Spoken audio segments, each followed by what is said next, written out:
Pamit lah membaca mantra dengan segelas air putih, lalu pasien disebur. Wah, muncrat woi. Udah gila lu ya, mainannya kok serem gitu sih, potong bebek angsa segala. Hati-hati loh, kualat kon. Hai cuy, kali ini gue akan bawain sebuah cerita tentang seorang penyanyi yang alih profesi jadi dukun psikopat. Wih lah, kok bisa? Iya bisa. Nih, makanya dengerin ceritanya ya. Masna Ismail atau yang biasa disebut dengan Mona Fandey lahir di Kangar, Malaysia pada tanggal 1 Januari 1956. Mona Fandey ini menikah dengan Muhammad Nur Afandi Abdul Rahman. Dan buat tahun menikahnya gue nggak nemu tahun berapa, buat kalian yang tahu bisa komen di bawah ya cuy. Mona Fandey ini bercita-cita menjadi seorang penyanyi sejak kecil cuy. Dan dia berhasil mewujudkan cita-citanya itu pada tahun 1987. Berarti umurnya berapa tuh? 31 tahun ya. Waktu itu album Mona Fandey ini terhitung cukup sukses di pasaran cuy. Jadi itu bikin nama Mona Fandey ini melambung, boom gitu loh. Tapi yang namanya dunia entertain ya tahu sendiri lah gitu ya. Nggak mungkin kan ada di atas terus. Ya pegel dong kalau di atas terus. Apanya? Lama-lama karir Mona Fandey ini meredup cuy karena kalah saing sama penyanyi-penyanyi pendatang baru yang lebih berbakat. Nah, disinilah awalnya Mona Fandey memutuskan menjadi seorang bomoh, cenayang, paranormal, dukun, apalagi sebutannya. Karena udah yakin sama pilihannya, berangkatlah Mona Fandey buat berguru kan. Dia pergi ke Thailand dan ke beberapa negara tetangga, termasuk ke Indonesia cuy, yaitu ke Medan. Emang bener-bener udah niat ya ini. Nah, terus suaminya gimana? Suaminya ya dukung Mona Fandey jadi dukun. Gimana tuh? Maksudnya suaminya mendukung Mona Fandey menjadi dukun gitu cuy, pokoknya lah. Singkat cerita, setelah Mona Fandey kesana kesini berguru nyari ilmu ya kan, dapet tuh kesaktiannya. Terus Mona Fandey ini balik ke Malaysia dan buka praktek cuy. Nah, berbekal nama besarnya dulu, Mona Fandey ini gampang cuy dapetin pasien. Ya rata-rata artis atau pejabat gitu loh. Jadi nggak kaleng-kaleng pasiennya cuy. Dan dia itu mematok harga yang ya cukup tinggi gitu loh. Karena kan kelasnya artis sama pejabat ya kan. Karena banyaknya pasien yang datang, ya otomatis banyak juga duit yang datang ya kan. Sawah, rumah, tanah ada di mana-mana cuy. Jadi kaya raya dia. Nah, suatu hari di tahun 1993, Mona Fandey ini kedatangan seorang pasien bernama Mazlan Idris. Beliau ini seorang politisi dan juga anggota Dewan Pahang yang waktu itu lagi naik daun cuy. Nah, Pak Mazlan ini minta bantuan Mona Fandey biar dia itu bisa naik jadi kepala menteri. Dan Mona Fandey ini menyanggupi, ya gampang lah, gampang bisa diatur asal ada acuannya. Mona Fandey ini janji bakalan ngasih sebuah jimat yang bikin Pak Mazlan jadi tidak terkalahkan cuy. Ya pastinya kesenangan dong itu Pak Mazlan ya kan. Dan bilang ke Mona Fandey kalau misi ini berhasil, Mona Fandey ini bakalan dikasih 2,5 juta ringgit Malaysia atau sebesar 8,2 M cuy. wow banyak banget. Tapi ini tak kasih DP-nya dulu ya 500 ringgit. Nanti sisanya gua kasih semua kalau udah merdeka. Gitu kata Pak Mazlan. Ya tapi si Mona Fandey ini kan lebih licik ya cuy. Dia bilang, oh tidak bisa Pak, tidak segampang itu Ferguson.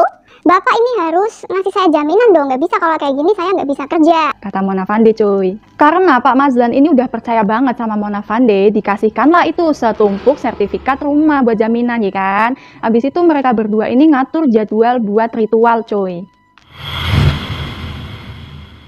Nah, suatu hari yang udah ditentukan, Pak Mazlan ini datang kan buat menjalankan ritual. Dia juga bawa uang buat melunasi sisanya. Dan dimulailah itu ritualnya.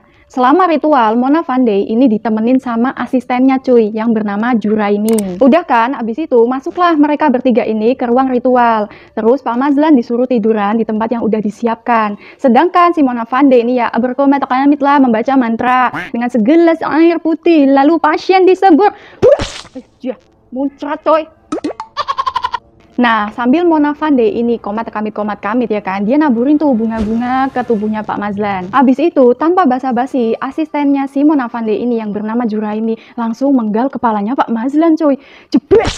Putus lah itu kepalanya, wadidaw. Gak lama datanglah itu Afandi, suaminya si Mona Fandey ya kan. Dan mereka bertiga abis itu memutilasi tubuh Pak Mazlan menjadi 18 bagian. Woi lah, udah gila beneran lu ya.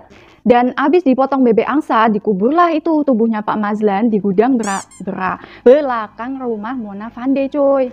Keluarga Pak Mazlan itu mulai khawatir dong, karena kan udah beberapa hari Pak Mazlan nggak pulang ke rumah. Ya gimana mau pulang ke rumah, orang dia udah pulang ke rahmatullah. Dilaporinlah hal ini ke polisi. Tapi pihak kepolisian itu kesusahan cuy, dan sampai bingung gitu loh nemuin jalan buntu, karena nggak ada petunjuk sama sekali. Tapi yang namanya bangkai, mau itu ditutupin, mau dikasih kapur baru, kapur sirih, kapur tulis, atau apalah, itu pasti bakalan tercium juga bau busuknya, ya kan? Sama kayak kasus ini. Seminggu setelah kejadian itu, asisten dari Mona Fandey, yaitu si Juraimi ya, dia itu ditangkap polisi karena make narkoboy cuy. Dan waktu digerebek di rumahnya, si Juraimi ini lagi teler, ngeplay. Dalam keadaan yang lagi mabuk kayak gitu ya, si Juraimi ini tiba-tiba keceplosan cuy, dan ngakuin semua perbuatannya. Dia bilang gini, Aku loh yang bunuh Pak Mazlan. Pak polisi ini pada kesusahan ya nyariin pelakunya nggak nemu-nemu. Nah, polisi yang mendengar pengakuan dari Juraimi ini kaget dong, dan abis itu memanfaatkan situasi ini buat menggali informasi lebih banyak lagi. Dan bener aja diceritain semuanya cuy sama si Juraimi ini, mampus loh. Nah, dari keterangan Juraimi ini, polisi langsung gercep dong, nangkap Mona Fandey dan suaminya di rumahnya. Terus diperiksa juga tuh rumah sama tempat prakteknya cuy. Digalilah itu tempat mereka ngubur Pak Mazlan. Nah, menurut info yang beredar kan dipotongnya jadi 18 bagian. Tapi pas digali itu nggak ada 18 cuy.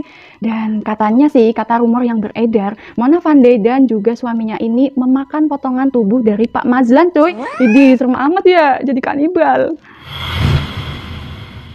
Dalam persidangan di tahun 1995, Mona Fandey, Afandi, dan juga Juraimi ini dinyatakan bersalah dan dijatuhi hukuman mati. Tapi mungkin karena emang psycho ya, selama persidangan Mona Fandey ini nyantai aja gitu cuy, dan bahkan full senyum gitu loh. Heran gua. Tapi coba deh perhatiin senyumnya.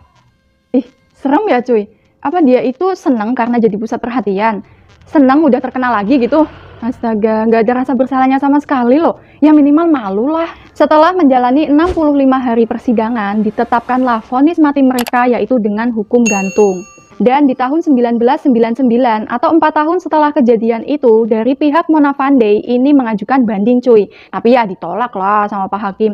Mengingatkan kejahatan yang mereka lakuin itu udah ya ampun kejem banget loh.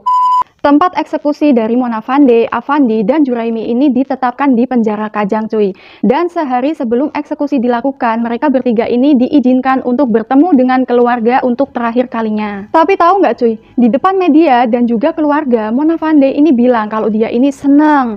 Terus dia juga berterima kasih kepada seluruh masyarakat Malaysia. Gak minta maaf gitu ya.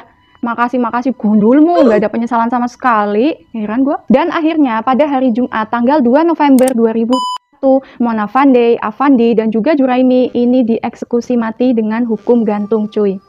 Dan seluruh aset yang dimiliki oleh Mona Fandey ini ya disita lah.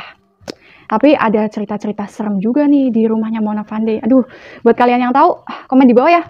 Oke, jadi cerita kali ini kayak gitu. Next mau bahas apa lagi kalian boleh komen di bawah ya. Thanks sudah nonton, sampai ketemu di cerita gue selanjutnya, bye.